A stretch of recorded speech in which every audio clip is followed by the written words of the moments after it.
In a future world, books are illegal. Firemen, who once saved people from fires, now burn any books they find. The government controls information to keep people from thinking too much, and society is obsessed with entertainment. TV screens cover the walls of their homes, and the constant distractions keep everyone numb to reality. Our main character, Guy Montag, is a fireman, proud of his job. But one night on his way home, he meets a strange young girl named Clarice. She is different from everyone else. She asks questions, talks about ideas, and even enjoys walking, something almost no one does anymore. Their conversations spark something in Guy, making him question if he is truly happy. For the first time in his life, he wonders about the world around him. When he gets home, Guy finds his wife, Mildred, passed out from overdosing on sleeping pills. But the next morning, she doesn't remember a thing. She's lost in her TV world, obsessed with her shows that span across the walls of their living room. Their conversations go nowhere, and they don't really connect anymore. It's like they live in different worlds. Clarice keeps showing up, sharing more of her unusual ideas with Guy.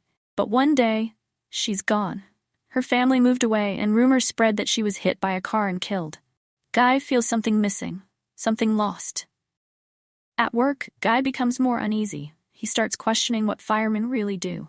One day, during a raid on an old woman's house filled with books, something snaps inside him. Instead of just burning everything like usual, he steals a book. The old woman refuses to leave her house, choosing instead to die with her books. This haunts Guy. Back home, Guy hides the book, feeling more disconnected from his life. He tries to talk to Mildred about what he's feeling, but she's too wrapped up in her TV family to care. Then, Captain Beatty, his fire chief, shows up at Guy's home. He seems to know what's going on in Guy's head. Beatty talks about how society gave up on books, preferring fast, easy entertainment instead. He says the firemen are just there to keep things simple and stop people from thinking too much. But Guy isn't convinced. He wants to understand the books. He reveals to Mildred that he's been secretly collecting them. And even though she's scared, he begs her to help him. She's too far gone, though, and just wants to return to her empty distractions. Guy decides to visit an old man he once met, a former professor named Faber. Guy hopes Faber can help him understand the books and maybe change things. At first, Faber is scared, but when Guy starts tearing pages out of the Bible, Faber agrees to help. He gives Guy a tiny earpiece so they can stay connected. Faber becomes a voice in his head, guiding him on what to do next. Things start spiraling out of control when Guy confronts his wife's friends during a TV gathering at their house.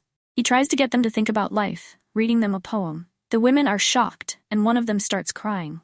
His wife, embarrassed, tries to explain it away, but the damage is done.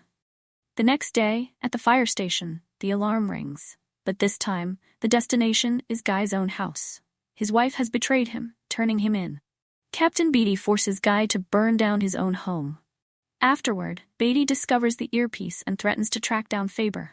Pushed to the edge, Guy snaps. He turns the flamethrower on Beatty, killing him, and then runs.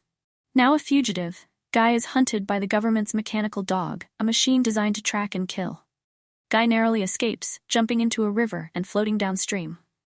He eventually finds a group of people living outside the city, intellectuals who have memorized entire books, waiting for the day society will need them again.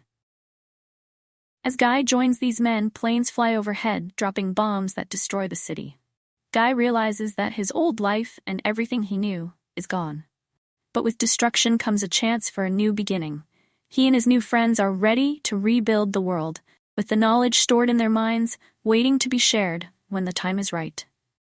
Fahrenheit 451 is a story about the dangers of losing our ability to think freely and the power of books to keep our minds alive. It's a warning about where our world could go if we stop questioning and start letting distractions control us. As Ray Bradbury once said, "People ask me to predict the future, when all I want to do is prevent it."